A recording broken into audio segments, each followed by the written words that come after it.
Monsieur le Président, Mesdames et Messieurs, mes chers collègues. La mise en place de ressources propres de l'Union européenne est un nouvel exemple de l'opportunisme sans gêne de ceux qui veulent s'affranchir des traités pour installer un système fédéral, utilisant ainsi la crise économique liée à la Covid-19 pour faire progresser cet agenda politique.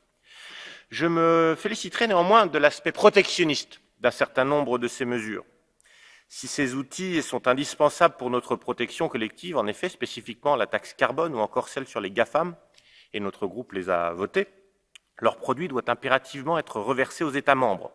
Pour la France, cela doit venir en déduction de sa contribution au budget de l'UE. Dans l'attente de cette clarification, nous serons vigilants quant à l'utilisation de ces fonds. Il ne serait pas admissible qu'ils servent à autre chose, à un autre financement que les instruments de relance aujourd'hui nécessaires. Il serait choquant notamment qu'ils soient destinés à des pays tiers, quelle que soit la nature du programme.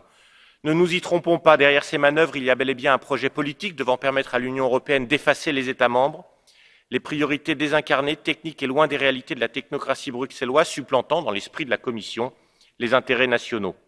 Cette dilution des compétences nationales, objectif évident de la Commission, est un enjeu qui concerne les peuples. Elle correspond à une idéologie à laquelle nous nous opposons, car elle éloigne bien trop les décisions du processus démocratique qui, lui, assure la prise en compte des intérêts des peuples. Ce que vous affichez comme un progrès est en fait un effacement supplémentaire pour les nations européennes.